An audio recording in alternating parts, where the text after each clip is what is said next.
Hello, you are most welcome, ladies and gentlemen, to the Understanding Spirit of Anatomy on Tuesday Night Anatomy with Daniel Okwan. Today's section, we continue our revision exercise on the abdominal cavity contents. And of course, this is the third part. So if you've not watched the previous, parts, please get the video links and of course watch it, so that I can really follow this kind of series that we are doing. And so without much ado, yes, I have some MCQs for you. I'm going to help you get the correct answers, and those which are incorrect, yes, we justify why they are incorrect. So let's set the ball rolling. We begin this revision exercise with question number 1, and question number 1 says, which of the following is not true? Now option A says the loop of the jejunum relates with the third part of the duodenum antero-inferiorly. Yes, if you look at the anterior aspect, but at a lower level, yes, the jejunum, okay, the loop of the course of the kind of jejunum, yes, will be related to what we call the third part of what we call the duodenum. You will see that. So that's a true statement. Now option B says in the anatomical position in situ, the inferior vena cava relates on the right, okay, of the abdominal aorta. That is a very true statement. Yes, if you look at the inferior vena cava, yes, it's going to be at the right side of what we call the abdominal aorta, okay, in situ. But of course, if you are the observer and you are looking at it, then it becomes the other way around, such that the observer, the vena cava, okay, will be to the left, and of course the aorta will be to the right. Because of course, if you spell vena or cava, you get 4-letter word, which is, yes, if you spell left, you get a 4-letter word, and then aorta, if you spell right, yes, both of them are going to be 5-letter words. So, but of course, in situ, then what happens is that the inferior vena cava will lie, on what we call the right side, while of course abdominal aorta will be to the left. So this is a true statement. Now, option C says the fourth part of the duodenum is intraperitoneal and commences at L3 vertebral level and terminates abruptly at L2 level, making it the shortest part. Indeed, the fourth part, okay, or what you call the ascending part of the duodenum is actually the shortest, because of course it commences at L3 level, vertebral level, and then ends at what you call L2 level. Yeah, that's why its length is roughly 2.5 centimeters long. So it's indeed the shortest. However, yes, it is not intraperitoneal. It is just the first portion, okay, which of the duodenum, which some portion of it is what intraperitoneal. But the remaining portion of the the duodenum, the second, third, fourth, yes, they are all retroperitoneal. They are extraperitoneal behind what you call the peritoneum. Therefore, yes, this statement makes it's a wrong statement. Now let's move on. So already this is our correct answer, but let's look at other options. Option D says the ligament of Treves, otherwise known as suspensory ligament of the duodenum, serves as a landmark that shows the transition from the foregut to the midgut. Yes, indeed, that the ligament of Treves, yes, is also called suspensory ligament of the duodenum. Yes, it's going to give that kind of support, at the duodenojejunal flexure, okay, connecting it all the way to what we call the diaphragm, right, cruise of the diaphragm. Yes, no problem. Yes, of course, we know this ligament essentially muscle, okay, and it's having about 70% of the fibers to be smooth skeletal muscle, with about 30% being what we call smooth muscle. But it doesn't serve as the transition point, okay, of the foregut to the midgut. That transition point, okay, of foregut to midgut is actually at the major duodenal papilla in what we call the second part of the duodenum. This actually serves as the landmark separating, the upper GIT from the lower GIT. So this one is also a wrong statement. Yes, so option C and D are both wrong statements. Let's look at option E. It says right gastroepiploic artery. Yes, gastroepiploic artery can also be called, gastromental artery, as well as anterior and posterior superior pancreaticoduodenal arteries are major branches of the gastroduodenal artery. That's a true statement. Gastroduodenal artery comes, as a branch of common carotid artery, Okay, and then of course it gives these kind of branches to give what we call, the right gastro-omental or right gastro-epiploic artery. Then of course it also gives rise to what we call, the superior pancreaticoduodenal artery, which divides into, of course, the anterior branch and of course the posterior branch. So this is also a true statement. Now let's justify these options. So there we are. I told you. Now this is the first, this is the duodenum. The first part has been taken off. That was the superior part. Now this is the descending part, being the second part. Okay, and then of course this is the third part, okay, being of course the horizontal part. And of course we have what we call the the ascending part, being the fourth part.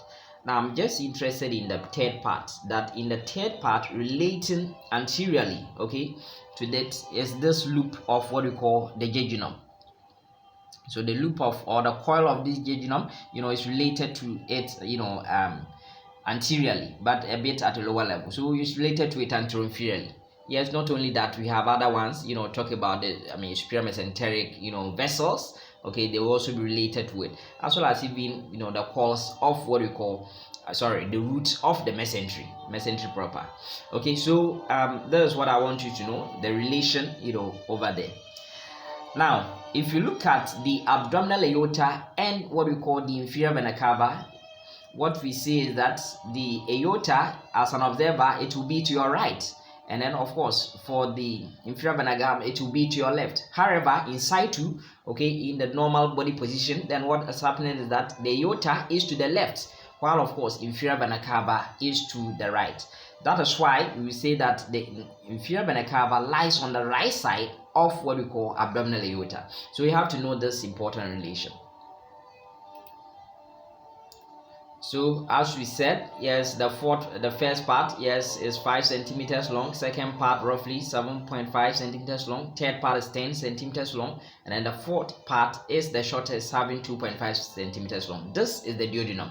It is only the first part, okay, which is intraperitoneal. The first 2.5 centimeters of the first part is intraperitoneal, and then the remaining portion of the duodenum, will be extraperitoneal, behind the peritoneum, therefore retroperitoneal in nature. Of course, there will be secondary retroperitoneal organs, no doubt, okay, because developmentally they had this mesentery and it got lost as development, proceeded. So that is what we see.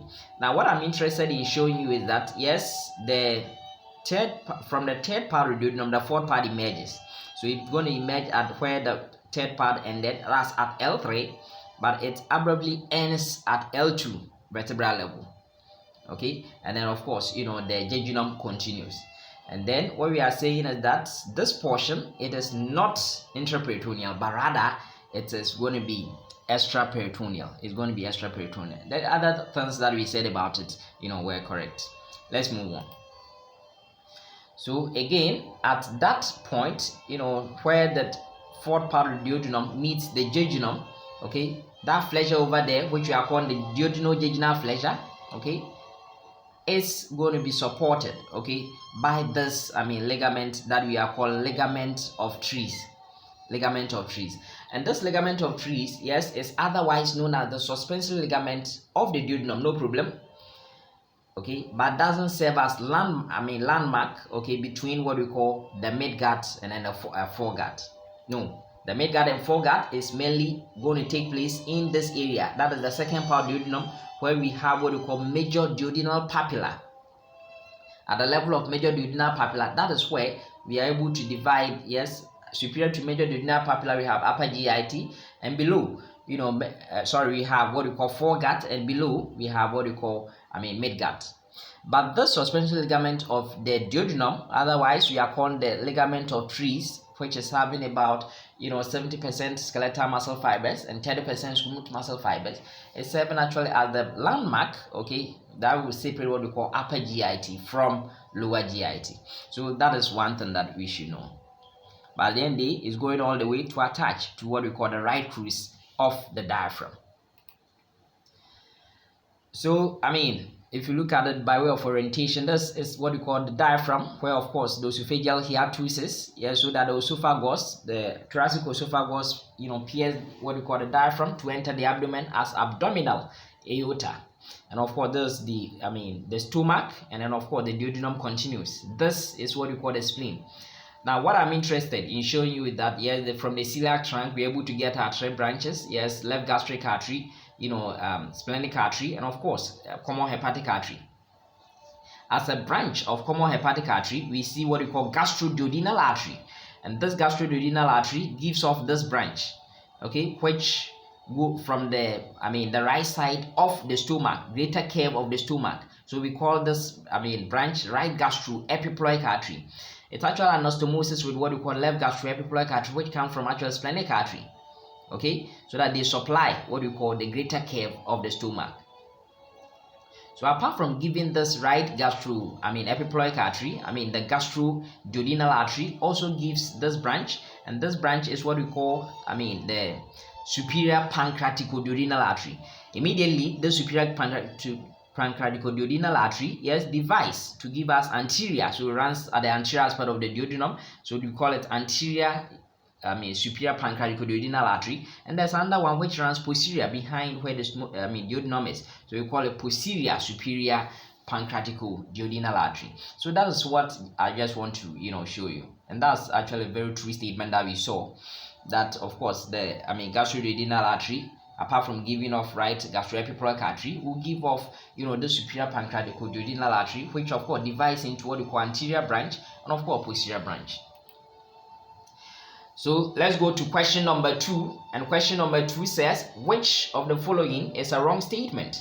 Option A says the ultimate ileal loop receives blood supply from the ileocolic artery. Yes, no doubt that of course we know that the ileum is going to meet the cecum, okay, of the colon or the large intestine, and therefore the last loop, okay, of what we call the ileal cols, yes, will be receiving blood from of course the ileocolic artery, because this ileocolic artery, yes, will also divide to give out the colic branch, okay, to supply of course the cecum, and it also give out the ileal branch, which of course supply the last loop of what we call the ileum. So that's a true statement. Now option B says jejunum has more arterial arcades than the ileum, and thus making the former more reddish in the leaven. Well, this is a wrong statement. The reason is simple. Although yes, the jejunum, okay, looks more reddish than that of the the ileum, okay, in the leaven, no problem, because of course it is more highly vascularized compared to that of the ileum. And it's not because it's having more arcades, okay, because it's having more vasa recta, okay, longer vasa recta. But what happens is that in the case of arterial arcades, what happens is that it increases from the jejunum to the ileum. So as I move distally, okay, from jejunum to ileum, then the arcades, arterial arcades, continue to increase. I'll show you that. So this is a wrong statement. Already we've seen our correct answer, that is option B. But let's move on and see the others. Option C says placi secularis are very much pronounced in the jejunum, although it is shorter than the ileum. In terms of short, what we are saying is that about the proximal to 1/5 of the length of the small intestine, yes, is coming from what we call is contributed by the jejunum, while of course the distal 3/5 of the length is contributed by the ileum. So it makes sense that of course the ileum is longer than the jejunum, okay, so as the statement suggests. But what we see is that placi secularis, yes, they are actually pronounced in the jejunum than the ileum. The reason is simple. Now you see that these placi secularis are supposed to increase absorptive surface area of the small intestine by a factor of 3, okay, and then again length, if we are very long, that's also a way of increasing surface area for absorption and for various digestive activities. And therefore if ileum is having a longer length, it doesn't make sense that it should also have more placi secularis, okay, because jejunum is having shorter length, then it makes sense that it should have more placi secularis to aid in its absorptive function. Another thing that you should know is that these if you look at the duodenum, the proximal portion of the duodenum, the first part of the duodenum, is devoid of what we call plexus circularis, so it is smooth. But in the case of the remaining portions, yes, then plexus circularis begins to form. Then around by the time you get to jejunum, it has become very prominent, and then from there it begins to also thin out. And then the distal ileum, we don't have plexus circularis. So it means that yes, plexus circularis are indeed pronounced in the jejunum than the ileum. So this is a true statement. Now let's move on to the other options. Option D says the portal vein is related posteriorly to the neck of the pancreas. Yes, that is a very true statement. Yes, the portal vein, which is formed from, of course, the superior mesenteric vein, and of course splenic vein, yes, form behind what we call the neck of the pancreas. So it makes sense that yes, it will relate behind, that's posteriorly to the neck of the pancreas. That's a true statement. Now let's look at the last option. And the last option says jejunal, ileocolic, and right colic arteries are branches of the superior mesenteric artery. That's a true statement. Yes, the jejunum is there, it's part of the midgut. Once you are part of the midgut, then you receive supply from, of course, the superior mesenteric artery, by way of the ileocolic branch. Yes, you are able to supply the ileum, and of course, the cecum. And then, of course, if you look at the right colic, you are supplying majority of what we call the transverse, colon. So there's a true statement. Let's justify these options. So this is, a table showing you, the distinction between the jejunum and, of course, the ileum.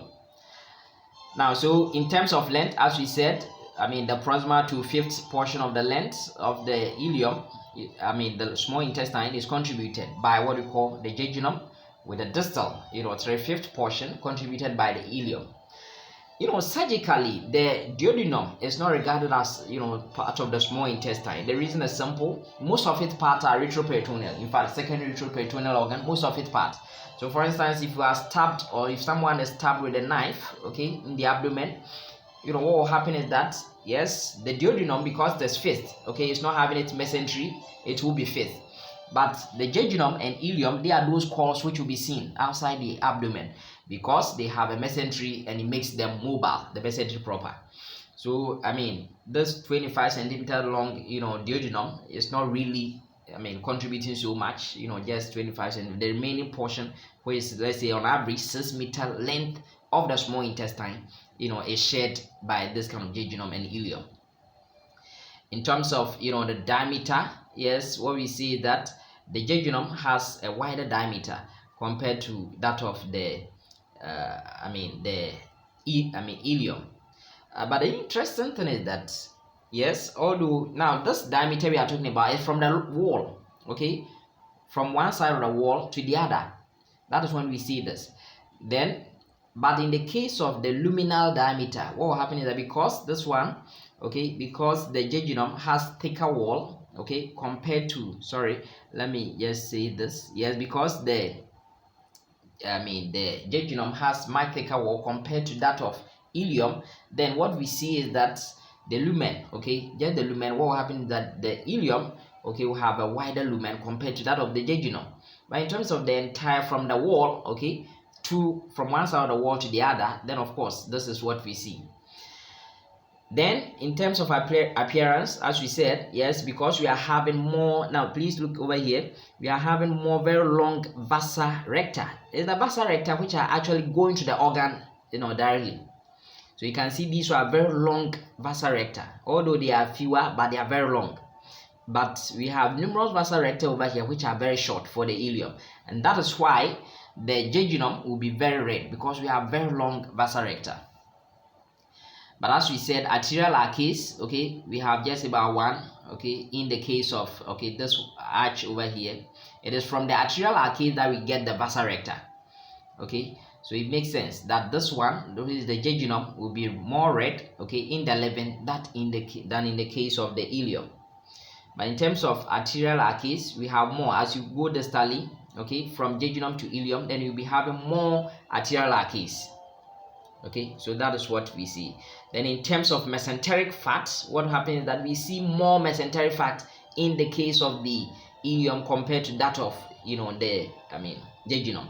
Now, some people may say that yes, there's no mesentery. There is indeed mesenteric fat in the jejunum, just that comparatively, we have more in the case of ileum than in the jejunum. So please note that.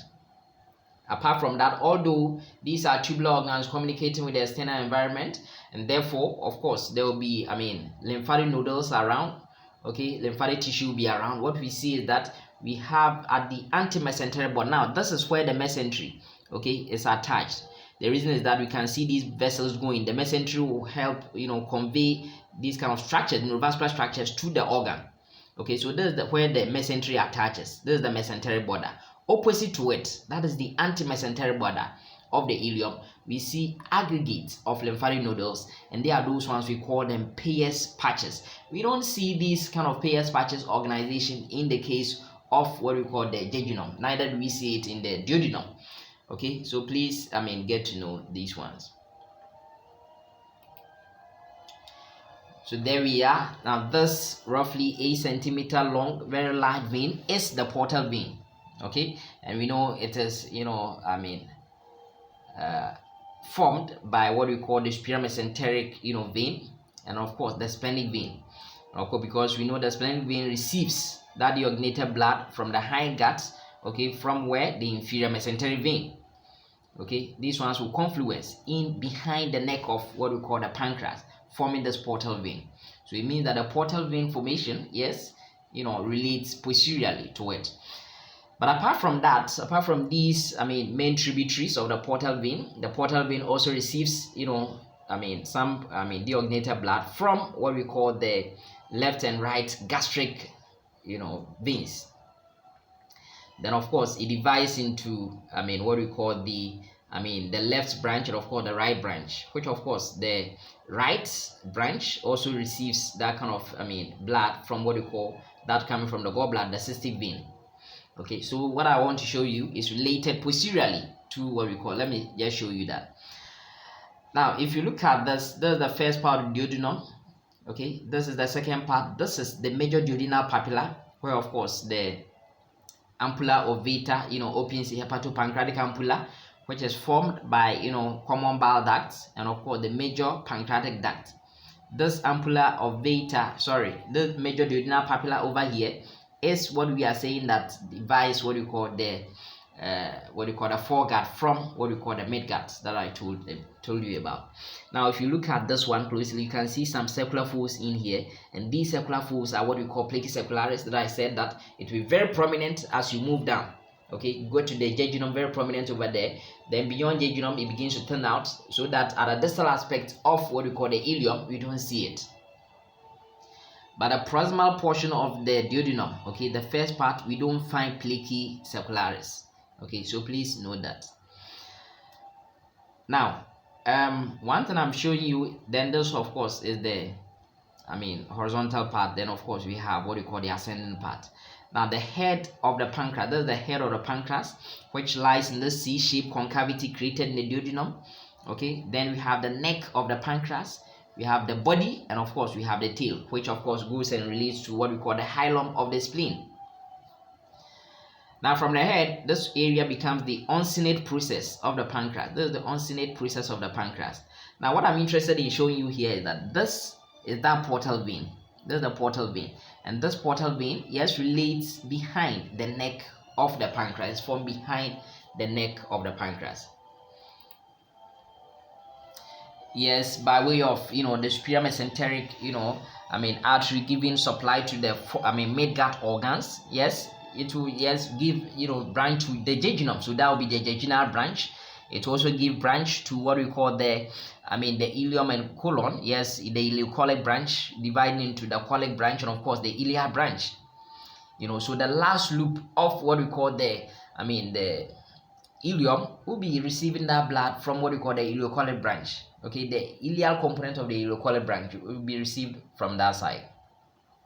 Apart from that, it gives us right colic artery, which supplies what we call the most part of what we call transverse colon. So that's actually a true statement. So let's go to the third question, and the third question is our last question, and it says, which of the following is a wrong statement. Now option A says a larger tumor at the level of the hepatic flexure will most likely affect the right kidney, liver, or the right dome of the diaphragm. Now this is a very true statement. If you have a tumor occurring at the hepatic flexure, mind you, hepatic flexure is what we also call the right colic flexure. So if it's related to the right, then of course the right kidney will be there, maybe there, yes, the liver itself, hepatic flexure. Then of course the right dome of the diaphragm may also be affected. So we will see that that's a true statement. Now option B says blood vessels that are most likely invaded in a tumor found at the level of the transverse mesocolon towards the right side of the duodenal junction are superior and inferior mesenteric veins. Now usually tumors tend to by way of carrying this kind of tumor cells, what happen, they tend to usually use veins. So the veins that will be mostly invaded will be of course the superior mesenteric vein, then of course inferior mesenteric vein. So that's also a true statement. We will see that. Option C says the presence of appendices epiploici, something we also call mental appendages, tinea coli, and hostrations, which also we call circulations, distinguish the large intestine from the small intestine. This is a true statement. This is a true statement. We will see that. Option D says the middle part, the mobile parts of the large intestine are transverse colon, sigmoid colon, rectum, and the appendix. Now this is a wrong statement. The reason is simple. Yes, the mobile parts, no doubt, of the large intestine will include transverse colon because it has its mesocolon. Transverse mesocolon makes it mobile. That's true. Sigmoid colon, yes, it's true that it will be mobile because sigmoid colon has its own mesocolon. Sigmoid mesocolon. Appendix, no doubt, because appendix will have its mesocolon known as mesoappendix. But in the case of rectum, no. Rectum, is a secondary retroperitoneal organ. So no, rectum is not, going to be mobile. It's going to be fixed. So that is, a wrong statement. Now, option E says located in the right iliac fossa is the cecum, which continues as the ascending colon superiorly. That's a very true statement, with its out portion inferiorly being the vermiform appendix. So that is a true statement. Let's justify these ones. So there we are. Now let me just give some orientation. So the diaphragm will be related over here. Diaphragm be related over here. Now this is the the liver. Yes, there's the stomach. The spleen is over here. Now this is the colon. You can see some portion of the ascending colon over here. It gives us this flexure, which is called the right colic flexure. But because of its close relation with what we call the liver, we are also called the hepatic flexure. It continues as a transverse colon. It also gives the left colic flexure related to the spleen, and therefore we call it splenic flexure. Now I'm interested in this side. If you look at this, the right kidney is also over here. So if I have a tumor which is related over here, then no doubt that tumor could affect or could spread to what we call the kidney, right kidney. It could also spread to what we call the liver. Yes, of course, the colon itself, and then the diaphragm. Yes, there's that kind of communication over here. So the diaphragm could also be affected. So that is what I want you to know. So there we are. I was talking about if there is a tumor found at the level of what we call the transverse mesocolon. So the transverse mesocolon, yes, is actually crossed, it's also around this area, the transpyloric plane, and in this area the blood vessels, the veins which are related over here will be what we call the superior mesenteric vein, and of course the inferior mesenteric vein, even the splenic vein. These ones will be those ones which can be invaded if there's any tumor which is very invasive around this area, can spread to these ones. So that's what I want you to know. So this is the large intestine. Now if you look at the large intestine, we don't see certain things on the small intestine, although we know that the large intestine is shorter, which is roughly 1.5 meters, small intestine being about 6 meters long on average. what we see is that, and of course, in terms of the luminal diameter, large intestine will have larger diameter compared to that of the small intestine. In terms of function, the small intestine mainly performing the chemical digestion, also helping in absorption of the end products of digestion, and large intestine mainly absorbing nutrient, what we call excess water, and of course electrolytes. Okay, what we see is that in terms of intestine, we see certain things on them, and one of those things are these longitudinal thickened, outer longitudinal muscle layer, and this thickened form is what we call TNA coli. There are three. We call it space bands, okay, ribbon-like structures over there, and they are what we call TNA coli. So these TNA coli, if I go down where the TNA coli are converging, I see the vermiform appendix coming out. Now we said that this appendix, okay, will be mobile. Why? Because it's having its own mesentery. Okay, that is the mesoappendix. In the case of what we call the colon is also transverse colon is also mobile because it has what we call transverse mesocolon. Then the sigmoid colon also has its mesentery, sigmoid mesocolon. Okay, so these ones are mobile. Now, apart from what we call these TNA coli, which you find it on the large intestine, okay, we also find what we call these fat-filled spaces over here, fat-filled areas, okay, that we find on these ones, okay, these fatty structures, okay, and these ones are what we call appendices epiploicae or omental appendages. Okay, so those ones, yes, they are filled with fat, and then they hang on these kind of large intestine. That's also exclusive to the large intestine. We don't find the small intestine. And then finally, okay, due to the contractions of these ones, we are able to get some pockets of these ones. Okay, and these are what we call hostrations or circulations. So in the large intestine, we see these prominent circulations over here. So these ones, okay, are the major distinguishing features between the large intestine and of course the small intestine. All right, so this has been the third part. I hope you find it helpful. We'll do the various parts in our subsequent videos. I'm very grateful for your time this evening. Have a good night, and may the good Lord richly bless you. Amen.